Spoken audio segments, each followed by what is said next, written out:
सहनाववतु सहनौ भुनक्तु सह वीर्यं करवावहै तेजस्विनावधीतमस्तु मा विद्विषावहै। ॐ शान्ति शान्ति शान्तिः। ॐ श्री गणेशाय नमः। ॐ श्री सरस्वत्यै नमः। ॐ श्री गुरुभ्यो नमः। सदाशिवसमारम्भां शङ्कराचार्यमध्यमाम् अस्मदाचार्यपर्यन्तां वन्दे गुरुपरम्परां। श्रुतिस्मृतिपुराणानाम् आलयं करुणालयं नमामि भगवत्पाद शङ्करं लोकशङ्करं। समस्तजनकल्याणे निरतं करुणामयं नमामि चिन्मयं देवं सद्गुरुं ब्रह्मविद्वरं।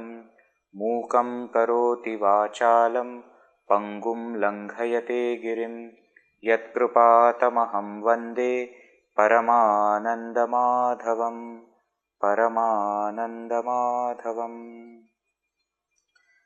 सर्ववेदान्तसिद्धान्त गोचरं तमगोचरं गोविन्दं परमानन्दं सद्गुरुं प्रणतोऽस्म्यहम्।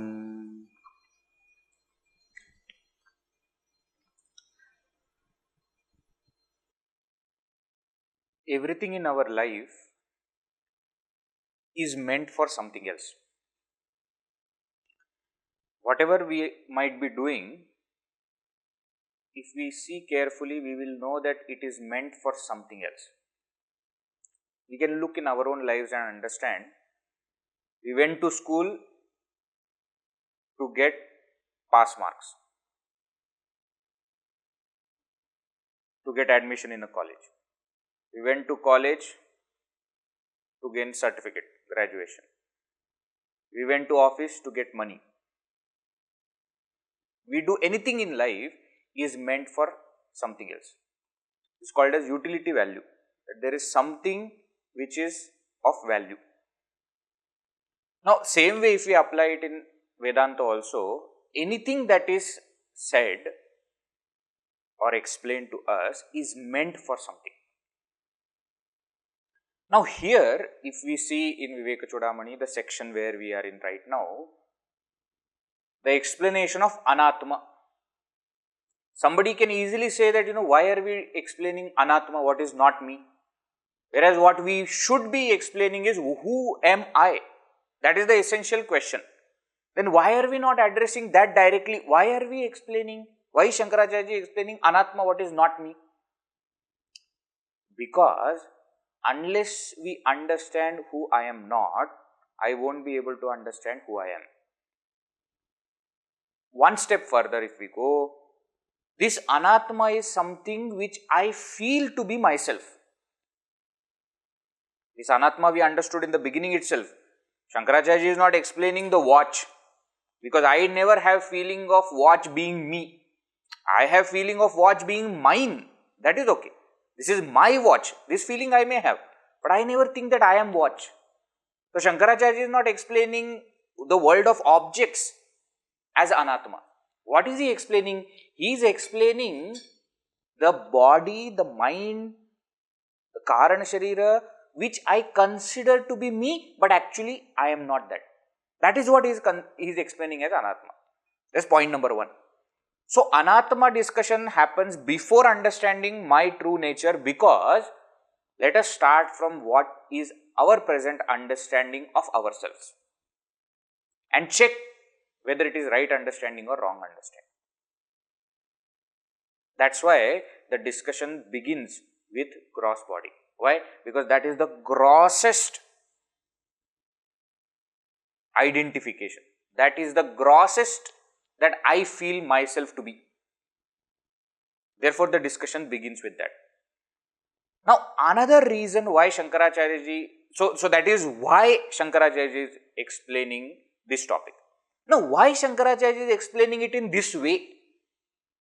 We have seen that the gross body explanation began only by saying that it is just made up of 7 dhatus, sapta dhatus, combination of 5 gross elements, sthula bhuta, isn't it? And it is nothing other than that. And Shankaracharya immediately started explaining that, you see, because of the attachment or identification with this gross body, we are attached to the world of objects and beings. And how that is fatal to us, how that is causing our samsara to continue. And therefore, we must give up the attachment to the world of objects and beings. We must give up attachment towards the body. And then he concluded again by saying how this gross body is nindyam. It is something which is blameworthy. It's not something that we should be attached to or we should be identified with. No. Why this kind of explanation Shankaracharya is giving? In order to create dosha drishti in us, in order to create pratipaksha bhavana in us, in order to create the feeling of detachment towards the body in us. So why Shankaracharya is taking up this topic and why is he explaining it in this way? Both these things we must understand. Then we will get why the whole section is progressing like this. Okay, so understand that. And now when we look at it again, Shankaracharya is not condemning the body actually. Because body as an instrument is very important. We have seen shariram adyam khalu dharma sadhanam is the first sadhana, first instrument, first means to do dharma. And only by that we can think of gaining moksha. So nobody is, here Shankaracharya is not saying that body is bad. What is bad? Attachment to the body. Considering the body to be me. And then all the things that follow, fattening the body, beautifying the body, that is what he is criticizing. Right? And to do that, in order to create that detachment, the feeling of dispassion towards, disidentification towards the gross body, he explained that this body that you consider to be so beautiful and your body and others' body, what it is? Skin, flesh, blood vessels, muscles, fat, marrow, bone. This is what it is. Which part do you want?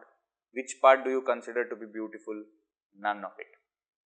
But somehow when all these parts are put together and wrapped nicely, we say, oh, what a beautiful body.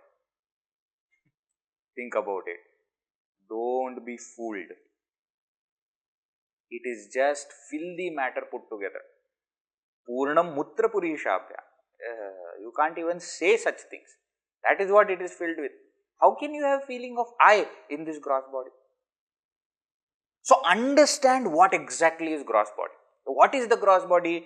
Continued explanation. That it is made up of 5 gross elements and it is fashioned by one's own prarabdha, one's own results of past actions. So why my body is of this type and somebody's body is of that type? Because of my own actions. It is something like we keep giving request, we keep giving order to Bhagavan with every desire that we have. Sometimes even without noticing we say, when we are born as man, then we say, this life of man is very bad. I should have been a woman. A desire has gone, request has gone to God. God says, okay, noted. No, I should be tall. Short is not good. Noted. Then at the end of the life, all your desires which are there, Bhagavan checks. Do you deserve? Do you deserve to be a woman? Do you deserve to be tall? Then if you deserve, he gives it. And then what? You are born as a tall woman. And then what? Then once you are born as a tall woman, then there are different problems. Then you start giving different orders or different desires that, I should not have been woman at all, oh God, I should be a man. So there is a complete, group of people who think that we keep getting these genders, like that. So if I am a man now, then next birth I will be woman, then next birth I will be man, then next birth. Why? Because when we are of one gender, we want to be another gender. And therefore, we keep desiring that and finally we become. That's what some people think. It's not like that in Vedanta. You get the body according to your prarabdha. It may be of human being, it may be of any other being, it may be of any gender, depending on what is your prarabdha karma. But the material used for everyone's gross body, for all gross objects, is the 5 gross elements. And a particular shape, form, color is because of one's own prarabdha karma.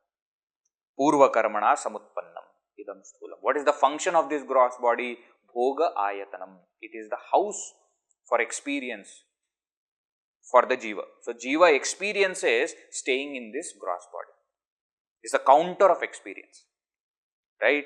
And what is the special state of this gross body? The special state is the waking state. Why? Sthula arthanubhavo yataha. Because in this waking state alone, you have experience of the gross objects. So, gross objects are experienced through the gross body or through the senses in the waking state. Therefore, for the gross body, waking state is the special state. That is further explained in the next verse. Bahyendriyaihi sthula padartha sevam. Through the outer organs, through the external sense organs, sthula padartha sevam, one experiences the gross objects. What are the gross objects? Srakchandana stri adi vichitra rupam. These varied objects. Srakchandana vanita, Srakchandana stri. We have seen last session what exactly it means. Srak literally means garland. Chandana means sandalwood. Not sandalwood or sandal paste, depending on how you are using. And stri means woman. Varied forms of gross objects and beings. Jivhā svayameva atmana karoti. Jiva swayam karoti. The jiva, the individual oneself experiences this. How? Etadatmana. By considering the body to be himself. Because of the identification with the gross body, through the sense organs, the jiva, the individual, experiences the world of objects and beings. Outside world of objects and beings. Tasmat. Therefore, asya vapushaha of this gross body, jagare prashastihi. There is a special effulgence, eminence in the waking state. In the dream and deep sleep state, the gross body has no connection. So, the individual identifying with gross body experiences the outside world of gross objects and beings through the outer sense organs in the waking state. That's what happens. We have seen this also in the last session. Now, he continues. He says, Sarvopi bahya samsaraha. This entire outside world, Purushasya, for a person, yad ashraya, is dependent on what? Okay, in the waking state, you are experiencing the world of objects and beings, but that outside world is dependent on what? Is dependent on this gross body. Why? Because that is the only connection you have with the outside world. It is through this body that we are experiencing. Vidhi dehamidam sthulam. This gross body is like the house, is like the counter through which we are contacting the outside world. The moment this house or this counter is closed, we have no more experience of the outside world. That's what happens at the time of death also. Why to go for death? Even when we are sleeping, when I am not aware of my gross body, when I am not identified with my gross body, I don't experience outside world. When you are sleeping, your husband or your son or your daughter will be sitting next to you and talking bad about you. You will not hear. You will not hear. Okay, they will not do that because they don't believe you that you are sleeping. They think that you are still, awake but acting like, well, but even if they are doing, you are not aware. The outside world is closed for you. Why? Because the gross body is no more functioning. I am not identifying with it. Right? Grihavad grihamedina. So it is like a house for a householder. What it also means is that the house is different from the householder. And therefore, properties, functions, conditions, rules that belong to the house do not belong to the householder. That's how he concluded the topic. Sthulasya, for the gross body, all these things are there. What? Sambhava jara maranani dharmaha, the essential properties of birth, old age, death. By Upalakshana you understand all the 6 modifications. Jayate asti, vardate, viparinamate, apakshiyate, vinashyati. All these belong to gross body. Sthaulya adayaha, bahuvidha, different conditions such as fatness, thinness, tall, short, all these also belong to the gross body. Shishutadi avastha, Shishuta, childhood, Kaumara, teenage, Yauvana, young, youthhood, middle age, old age, all these stages, steps, all these are what? Different states, different stages, they also belong to the gross body. Then Varna Ashramadi Niyamaha, the rules according to the caste, according to the stage of life, which ashrama you are. Which ashrama here? Ashrama means stage of life. Brahmacharya ashrama, Vanaprastha grahasthashrama, Vanaprastha sannyasashrama. Which stage you are? Of which caste you are? According to that, there will be different rules for you, different duties for you. All of them also are according to gross body. According to gross body means according to what state gross body is, according to that you will have rules. Bahuda amayaha, various diseases, many. This we don't even have to explain, we know it. Then what? Puja, avamana, bahumana mukhaha, visheshaha, the distinctions, separate feeling. What? Puja, worship. Then avamana, dishonor. Bahumana, honor, respect. All these are also according to body. So you see, all these belong to the gross body and not to the grihamidhi, not to the householder, not to the self. I am the self and not the gross body. See the words avamana, bahumana also how they are formed. Avamana, apamana also sometimes we use the word apamana. Instead of bahumana, we sometimes use the word abhimana. All of them are from that same, they have same ending, mana. Mana means measurement. Remember parimana, measurement, parimana. Pariman, we used to study in school. Liter, kg, meter, these are called as parimana. Mana means measurement. Now what happens is, I measure myself to be this much. So this is mana, this is my measurement of myself.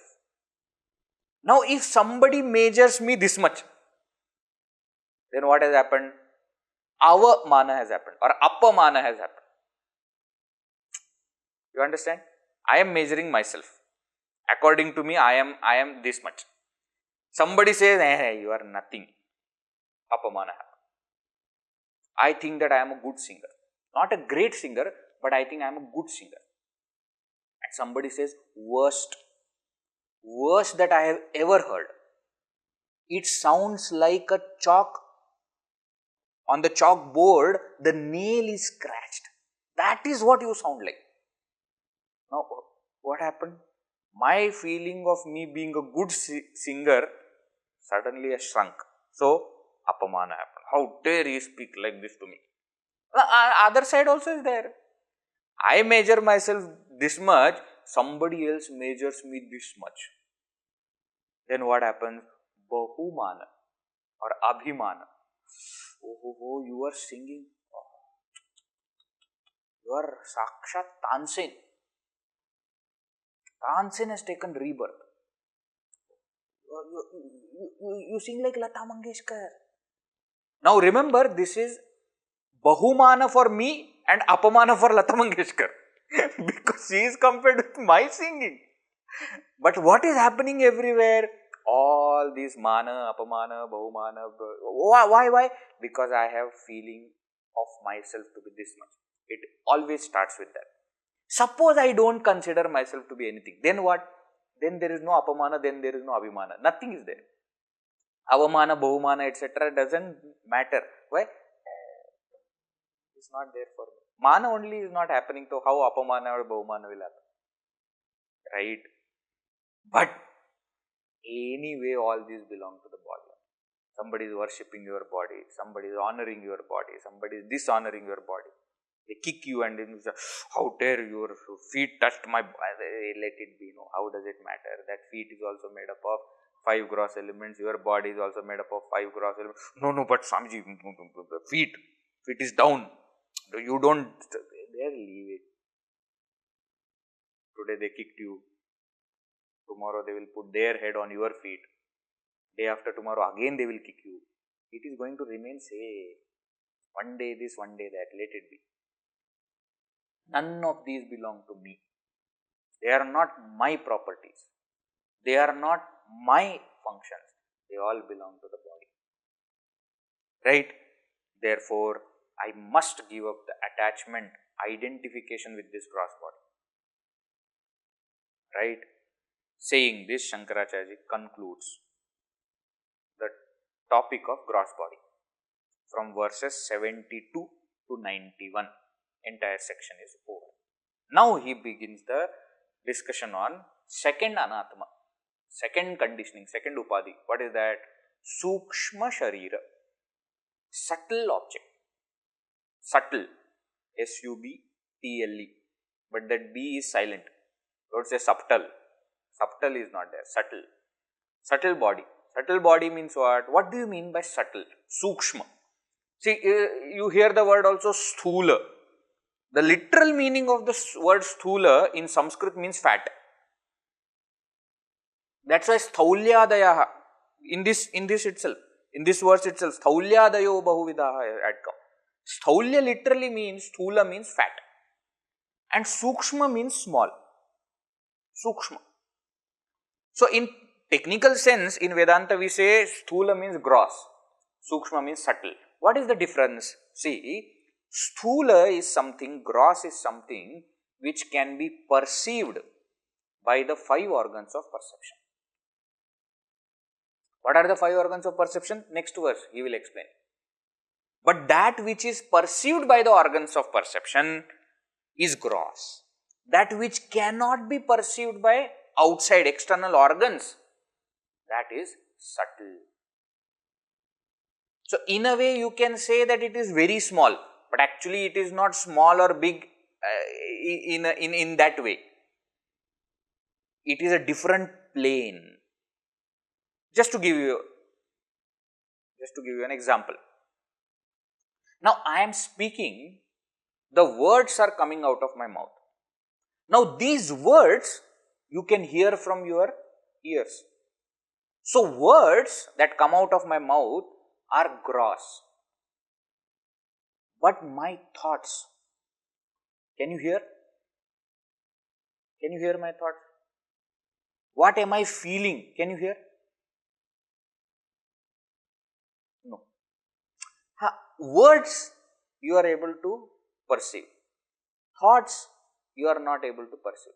Now, that which you can perceive through the organs, external organs, is gross. That which you cannot perceive by external organs is subtle.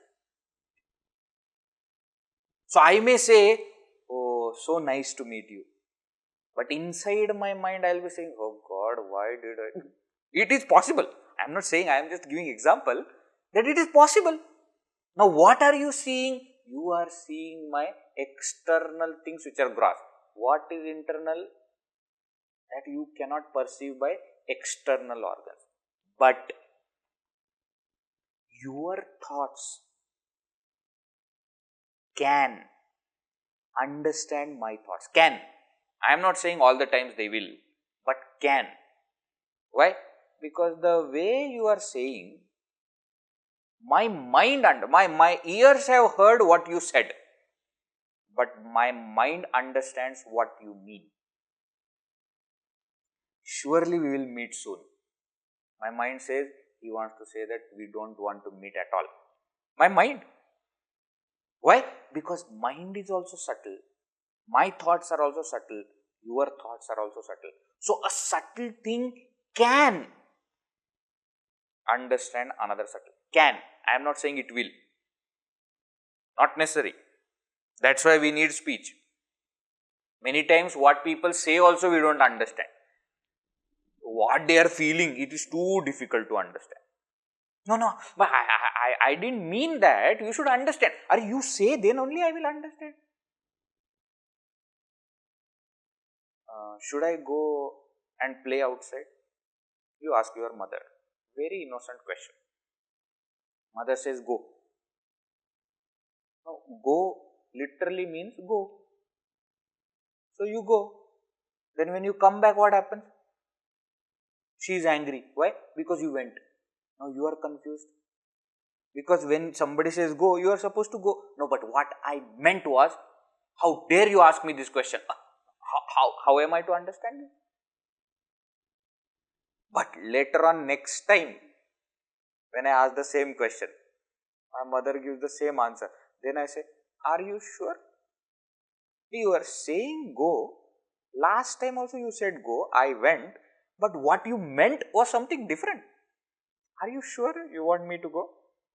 Why? Now why are you confirming now? Because what your ears are hearing and what your mind is telling is something different. What I mean? Anything that can be perceived by my external organs is gross. Anything that is not perceived by external organs is subtle. But just because it is subtle doesn't mean that it is real. Doesn't mean it is conscious. If gross is inert, so do subtle. So is subtle. Gross is inert, subtle is also inert. Subtle is more pervasive. My body cannot reach after a certain limit, but my mind can reach where my body cannot. So it is more pervasive, but it is still inert. Now this subtle body is the second conditioning that I have. Conditioning upadhi. Upadhi means what? Something that is not me, but is taken to be me. Something that is not me, but is considered to be me. That is called upadhi. When the word comes, we will see the meaning also. Right? So now Shankaracharya starts to explain this subtle body. Now, in subtle body, there are many parts. So first what is he doing is, he is explaining all those parts. And then he will put all these parts together and tell us what is the subtle body.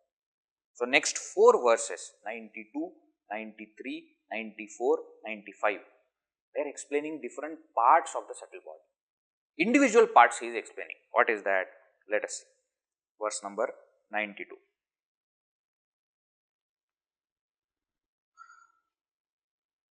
Buddhīndriyāṇi śravaṇaṃ tvagakṣi.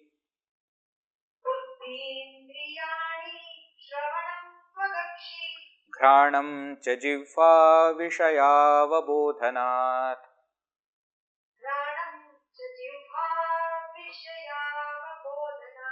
vākpāṇipādā gudamapyupasthaḥ.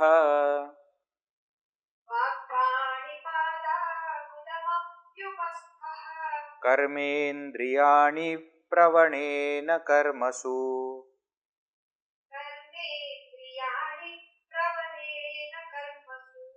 buddhīndriyāṇi śravaṇaṃ tvagakṣi. ghrāṇaṃ ca jivhā viṣayāvabodhanāt. vākpāṇipādā gudamapyupasthaḥ. karmendriyāṇi pravaṇena karmasu.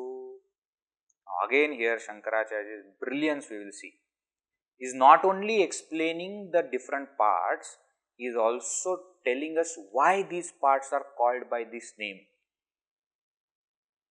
So first thing he says is, in the first line, he is explaining buddhiīndriyāṇi. Buddhiīndriyāṇi here means jnānendriyāṇi. Buddhi here means jnana.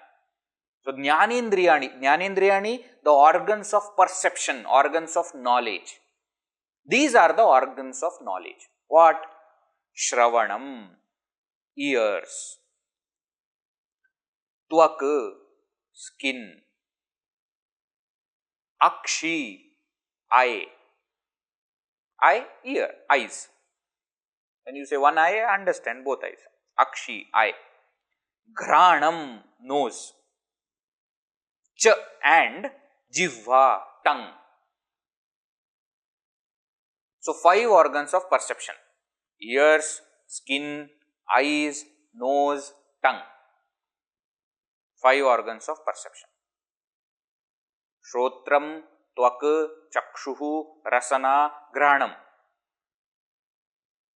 As explained in Tattvabodha. Now, here only words are different. Shrotram is called here as śravaṇaṃ, tvak is tvak, chakshu is called as akshi, rasana, ghrāṇaṃ. The order is little bit changed.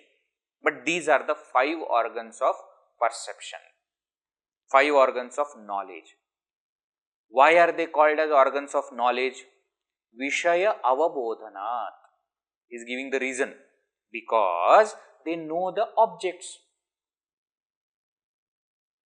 Therefore, they are called as organs of knowledge.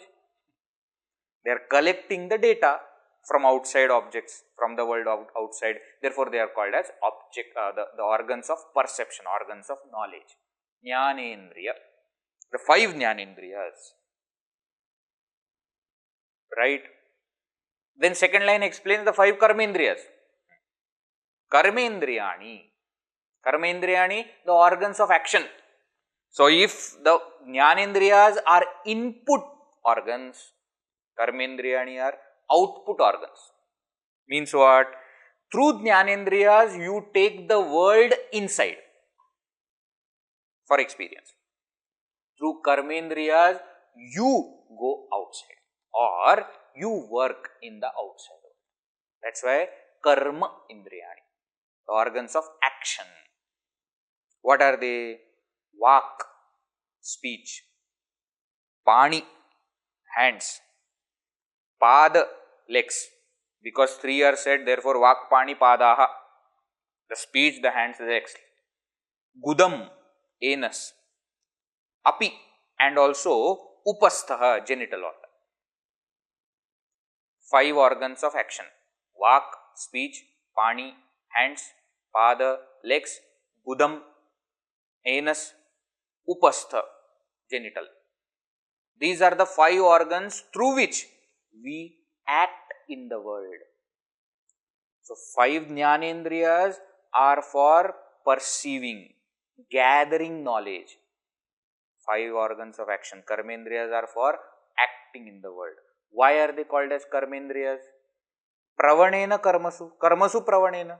Because of their tendency in action, they are called as organs of action. It is simple, you should understand.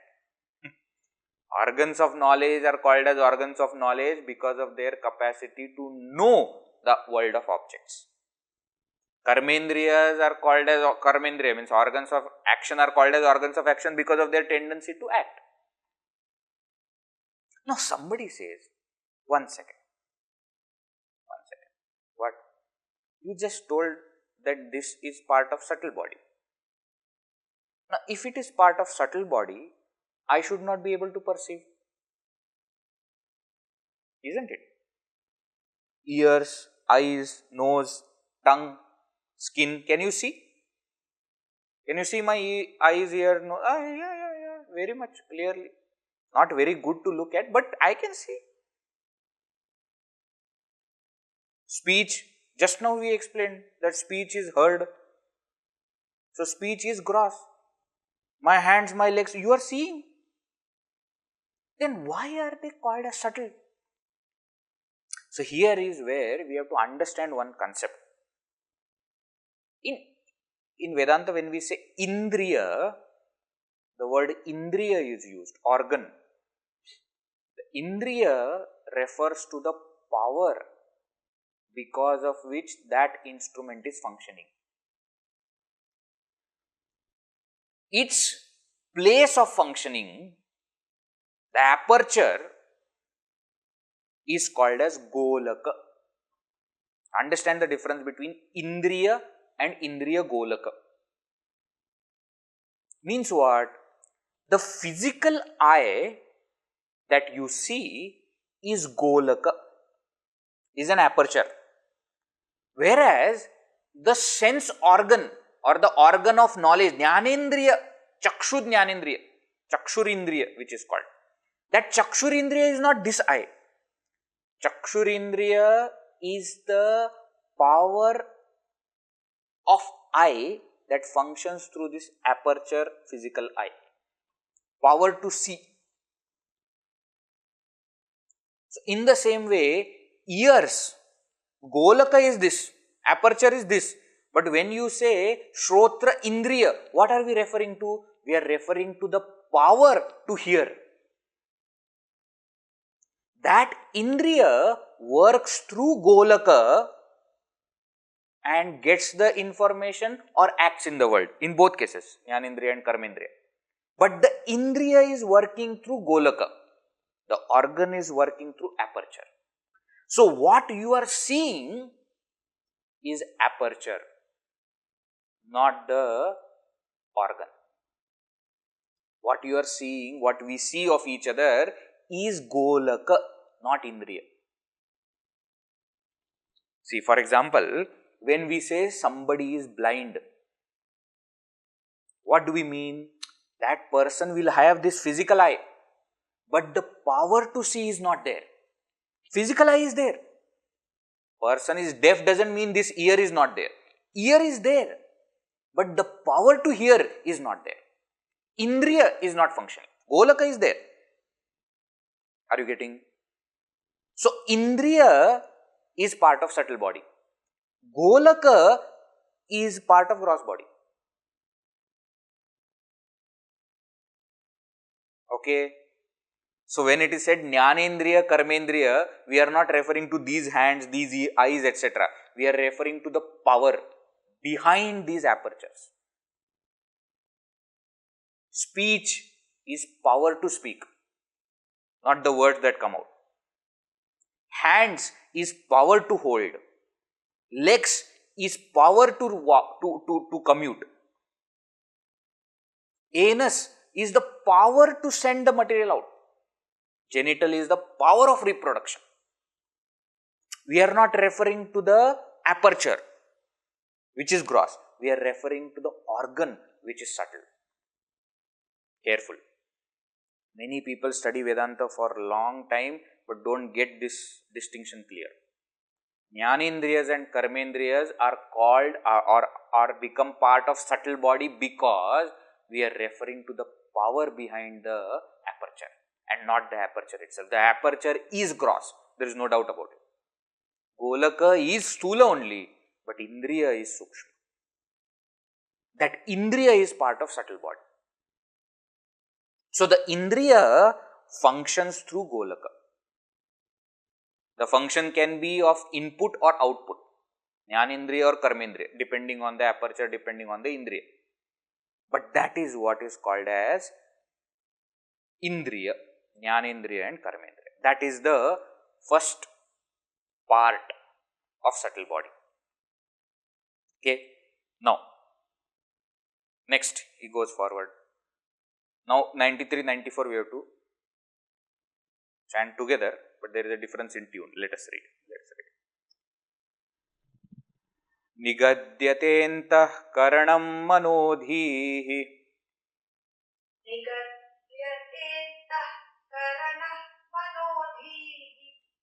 Karanam. Nigadyate'ntaḥkaraṇaṃ manodhīḥ.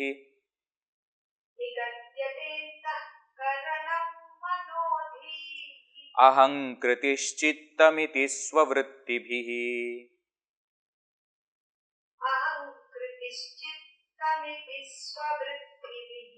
manastu saṃkalpavikalpanādibhiḥ.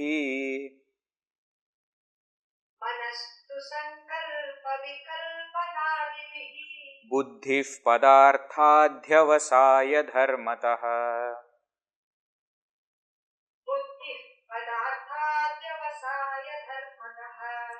atrābhimānādahamityahaṃkṛtiḥ.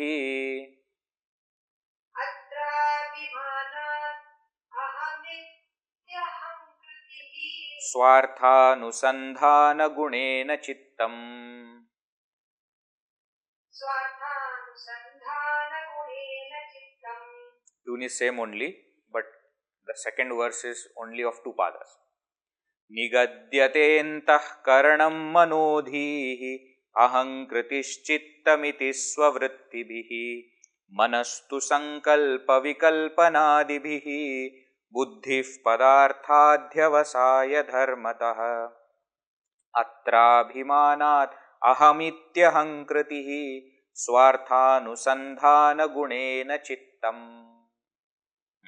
So, jnanendriyas, karmendriyas, 5 organs of perception, 5 organs of action. Next is what? Antaḥkaraṇaṃ. Antaḥkaraṇaṃ, inner instrument. Why is it called inner instrument? Because the previous 2, jnanendriya and karmendriya, are called as bahyendriya, outer instruments. So, when it is said bahyendriya, we have to immediately understand what do you mean by bahyendriya, jnanendriya and karmendriya. Why are they called as outer instruments? Not because they are outside. They are inside only, but they are working with the world outside. Either they are taking the input or they are sending the output. Therefore, they are called as bahyendriya, bahyakaraṇa. Now, compared to them, antarindriya, the inner instrument, the inner organ is what? Antaḥkaraṇaṃ. Antaḥkaraṇaṃ. What is this? Nigadyate. This is called as antaḥkarana. What is called as antaḥkarana? Manah, dhīhi, ahaṃkṛtiścittamiti, cittam. So, jnanendriyas were 5. Karmendriyas were 5. Now, antaḥkarana is 4-fold. Therefore, it is called as antaḥkarana chatushtaya. Like sadhana chatushtaya. Remember? Beginning. Even before sadhana chatushtaya, there was one more chatushtaya called as anubandha chatushtaya. Remember? First verse. Chatushtaya means 4-fold. Like that here, antaḥkarana chatushtaya. The 4-fold inner organ. What is that? What are the 4 aspects of it? Mana, buddhi, ahaṃkara and citta. Now, why is one antaḥkarana called by these 4 different names? Svavṛttibhiḥ. Reason he is giving. Due to their functions. So, each aspect of antaḥkarana is called by that name because of their function.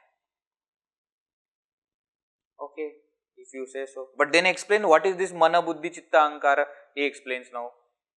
Manahatu, in that too, verily, indeed, manah, what is mind? Mana means mind. Buddhi means intellect. Ahaṃkara means ego. Citta means memory. So, now he will be defining that. Manah, mind. What is this mind? saṃkalpavikalpanādibhiḥ. It is called mind. The mind is called as mind because of its oscillatory mode. Because it is always in oscillation. Oscillation means movement. From this to that. Saṃkalpa vikalpa. Doubts, hesitations, emotions, perceptions, all these they keep changing. Saṃkalpa vikalpa. Right? It is indecisive mode. Indecisive mode. That is called as manah.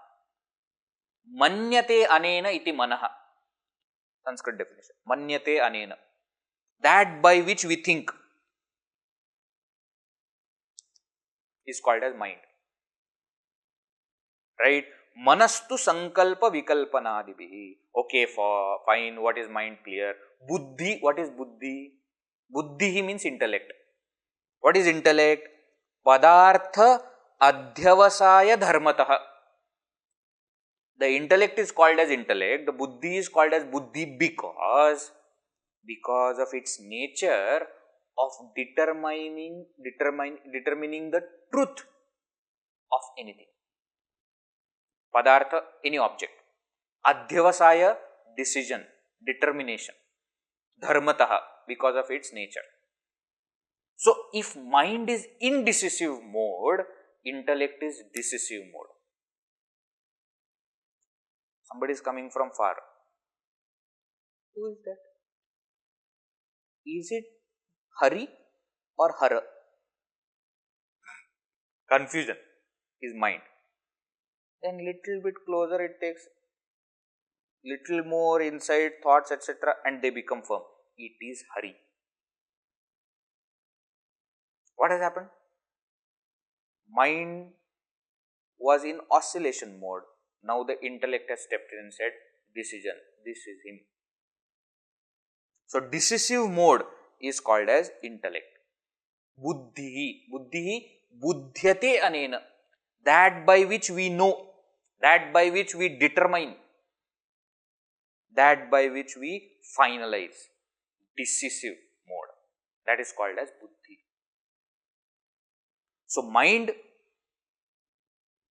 indecisive mode. Intellect, decisive mode. Mind is when we are in oscillation. Intellect is when we have taken a decision.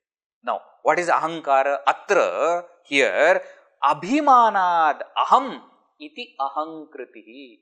This ahaṃkṛti, another name for ahaṃkriti is ahaṃkara. Ahaṃkara is ego. Ahaṃkriti also means ego. What is this ego? Why this ego is called as ego? Atra, because abhimanat. Because now here abhimana is not that abhimana, okay? Here abhimana is not in the sense of pride. Actually, ego and pride are also in English used interchangeably. This fellow has got a lot of ego. This is not that ego. Ego is anything that says I. Abhimanat, on account of its identification, aham iti ahaṃkṛtihi. That which says I is called as ahaṃkriti or ahaṃkara, ego. That which says I means what? When I am thinking, the mind is thinking. What? Is it Hari or Hara? That thought is backed by one more thought. That I am thinking whether it is Hari or Hara. That I is provided by this ahaṃkara. Then intellect says it is Hari. But back of the mind, what is happening? I know it is Hari. This I is provided by this ahaṃkara. Okay. So whatever mind is thinking, whatever is intellect deciding, to that this ahaṃkara provides I. Shankaracharya himself will explain this ahaṃkara separately later on in this section itself. That time we will see. Why? Because it requires special explanation. It's a little different. But that is what is ahaṃkriti. Aham karoti iti ahaṃkara. Aham karoti. It keeps saying I. Means what? It keeps providing I. That is called as ahaṃkriti or ahaṃkara. Aham karoti iti ahaṃkara. And then what? Last one, cittam. Cittam is memory. What is memory? Why is memory called as memory? Svarthānusandhānaguṇena, or rather svārthānusandhānaguṇena. Because of its function, because of its property of anusandhana. Anusandhana means remembrance. Because of its function of remembering swartha, what it wants to remember. What interests it remembers. By that quality, cittam is called as cittam, memory. Chintana kartru chetati anena, that by which we recollect, remember, anusandhana, that is called as cittam. So these four put together are called as antakarana chatushtaya. Mana, buddhi, ahaṃkara, citta. Sometimes citta will be taken first, ahaṃkara will be taken later. That is okay. Mano, buddhi, ahaṃkara, cittani naham. Shankaracharya says there also he puts ahaṃkara first. In tattvabodha etc. he will take citta first, then he will explain ahaṃkara. That is okay. Doesn't matter. So mana is what? Mind is what? Indecisive mode. Buddhi, intellect is what? Decisive mode. Ahaṃkara is what? Doer mode. Ego mode. Where what are we doing? For every thought it is providing I. And what is citta? Recollection mode. Why are we seeing this? Why are we saying this recollect modes etc.? Because basically antakarana means thoughts. Careful. In Sanskrit, thoughts will be called as vritti. Vritti means thought in Vedanta, especially, right? So actually antakarana, what is antakarana? Antakarana is thoughts. Now based on what kind of thought it is segregated into these four. If the thought is of indecision, it is termed mind. If thought is of decision, it is termed buddhi. If thought is of ego thought, ahaṃkṛtiścittamiti. Ahaṃkṛti means I thought, which is providing I everywhere, it is ahaṃkara. It is called ahaṃkara. That thought is called ahaṃkara. And when the thought is of remembering something of the past, that thought is called as cittam. And therefore, many times in Vedanta, these words will be used to indicate all the others. Sometimes they will just say mana. By that mana you have to understand they mean antakarana, entire mano, buddhi, chitta, ahaṃkara, everything is called as mana. Sometimes they will say buddhi. In some senses, mana, buddhi, when they want to distinguish, they will use both the words. But in general, when they are saying buddhi, buddhi means antakarana. Antakarana means all four. Sometimes they will say chitta. Chitta shuddhi. Chitta shuddhi is not purification of memory, purification of mind. So the chitta will be sometimes termed as mind, intellect. Antakarana, it is basically what? It is thoughts. Basically thoughts. Based on what kind of thought it is, it has got particular name. Therefore, it is said svavṛttibhiḥ. According to the type of function, type of thought, we are giving 4 different names. And the 4 names are very aptly given. Mana is called mana because it thinks.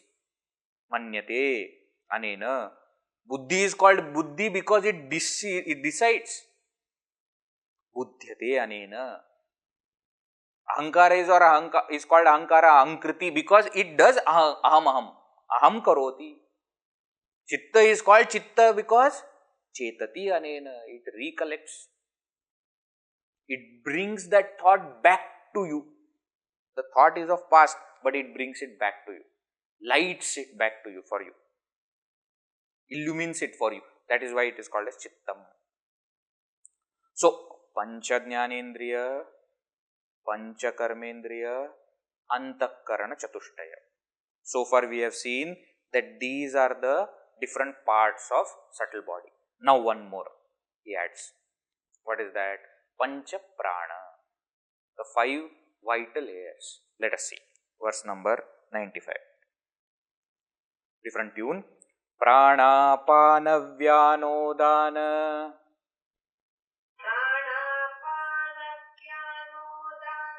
Samānā bhavatyasau prāṇaḥ.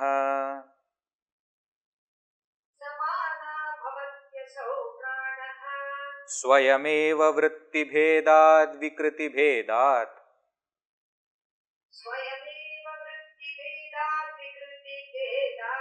Suvarna saliladivat.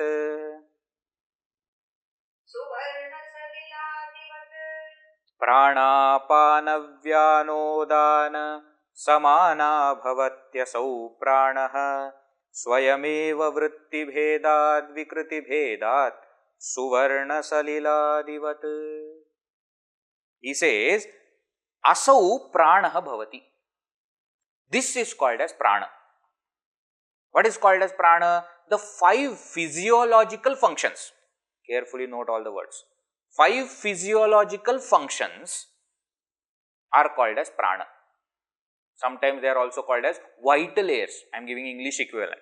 Physiological functions or vital airs. Vital airs. The air aspect inside us which are vital. Vital means very important to us. Why? Because they are the ones doing all the functions inside.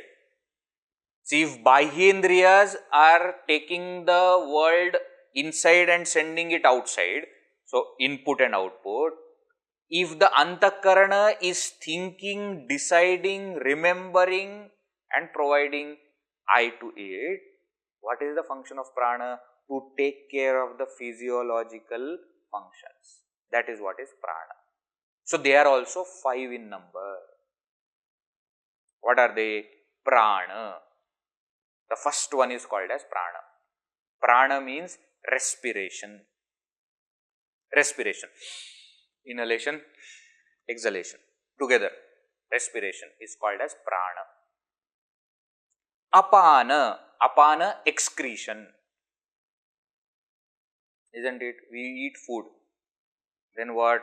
That food is disintegrated. The subtle aspect is given to the subtle body.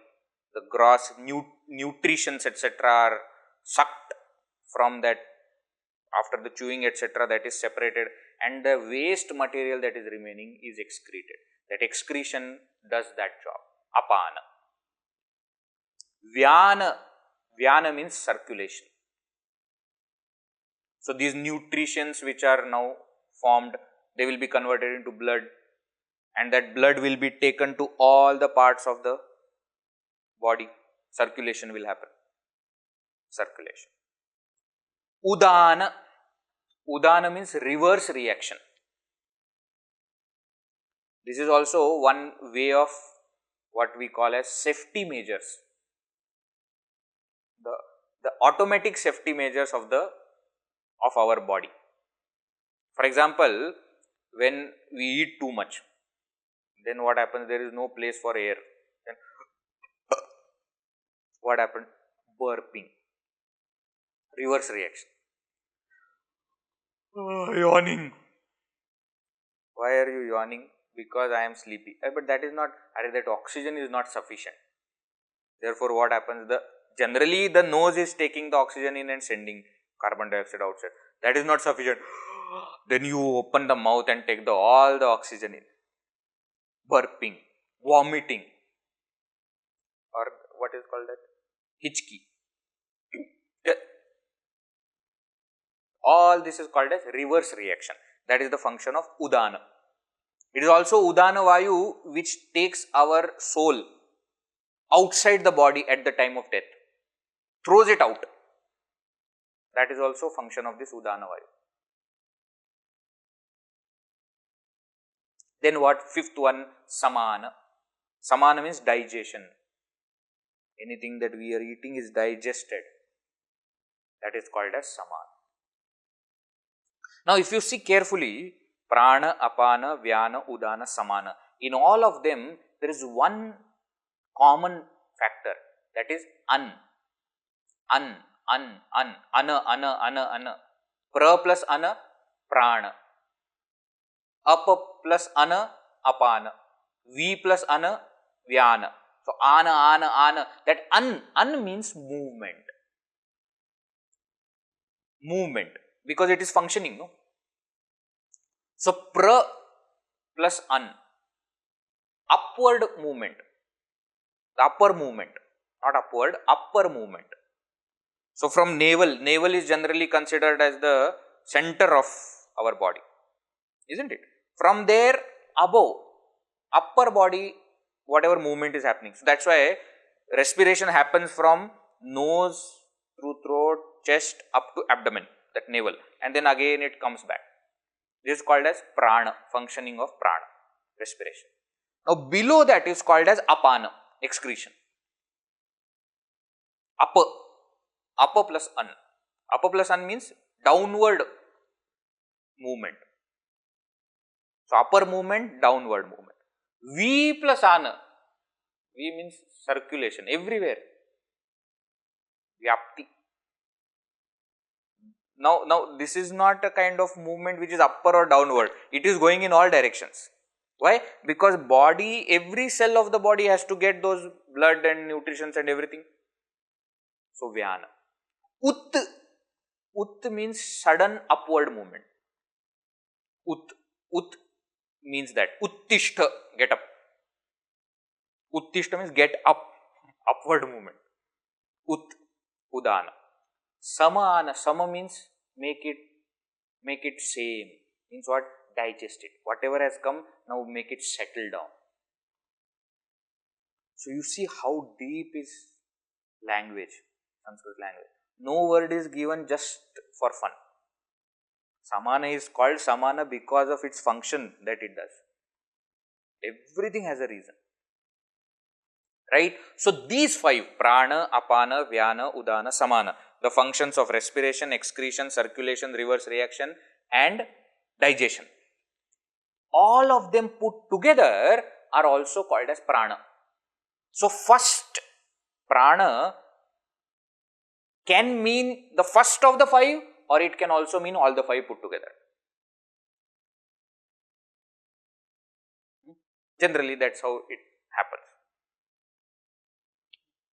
Right? The first one is called as collective name also.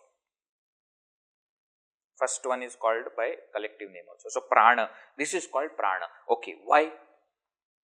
Why are you giving these names? He says svayameva, because it itself is vṛttibheda, due to difference in their functions, and vikriti-bheda, due to difference in their modification.